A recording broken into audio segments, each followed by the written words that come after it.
এবার যুক্তরাষ্ট্রকে পারমাণবিক অস্ত্রের হুমকি দিয়ে বসলেন রাশিয়ার প্রেসিডেন্ট ভ্লাদিমির পুতিন। তবে কি বিশ্ব এগিয়ে যাচ্ছে আরেকটি ভয়াবহ পারমাণবিক সংঘাতের পথে, যার মূলে থাকবে যুক্তরাষ্ট্র ও রাশিয়া? সম্প্রতি রাশিয়ার প্রেসিডেন্ট ভ্লাদিমির পুতিন তার মন্ত্রিসভা ও নিরাপত্তা কর্মকর্তাদের পারমাণবিক অস্ত্র পরীক্ষার সম্ভাব্য প্রস্তুতি নিয়ে প্রস্তাব তৈরি করার নির্দেশ দিয়েছেন।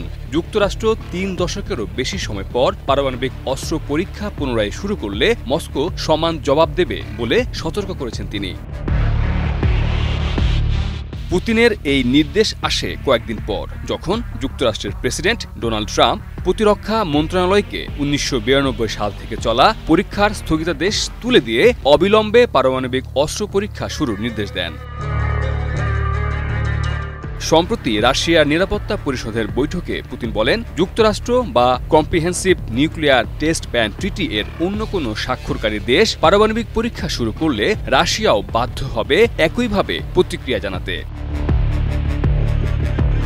পুতিন বলেন, এই বিষয়ে আমি পররাষ্ট্র মন্ত্রণালয়, প্রতিরক্ষা মন্ত্রণালয়, গোয়েন্দা সংস্থা ও সংশ্লিষ্ট বেসামরিক সংস্থাগুলোকে নির্দেশ দিচ্ছি যেন তারা বিষয়টি নিয়ে অতিরিক্ত তথ্য সংগ্রহ করে এবং সম্ভাব্য প্রথম পদক্ষেপের জন্য সমন্বিত প্রস্তাব জমা দেয়, যেখানে পারমাণবিক অস্ত্র পরীক্ষার প্রস্তুতিকে অগ্রাধিকার দেওয়া হবে।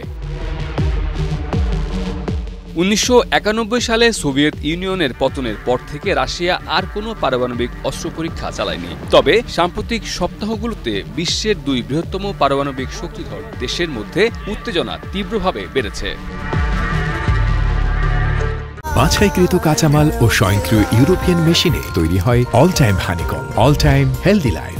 ইউক্রেন যুদ্ধে রাশিয়ার ভূমিকা নিয়ে ক্ষুব্ধ ট্রাম্প গত মাসে হাঙ্গেরিতে নির্ধারিত পুতিনের সঙ্গে বৈঠক বাতিল করেন এবং রাশিয়ার ২টি বড় তেল কোম্পানির উপর নিষেধাজ্ঞা আরোপ করেন। এটি তার জানুয়ারিতে পুনরায় দায়িত্ব নেয়ার পর প্রথম এমন পদক্ষেপ। গত ৩০ অক্টোবর ট্রাম্প পেন্টাগনকে নির্দেশ দেন যেন তারা অন্যান্য পারমাণবিক শক্তিধর দেশের সমান ভিত্তিতে পারমাণবিক অস্ত্র পরীক্ষা পুনরায় শুরু করে। এর কয়েকদিন আগেই তিনি রাশিয়ার সমালোচনা করেন বুরেভেস্তনিক নামের পারমাণবিক চালিত ক্রুজ মিসাইল পরীক্ষার জন্য, যা একটি পারমাণবিক ওয়ারহেড বহনে সক্ষম। মির্জা রকিবুল হাসান, নিউজ 24।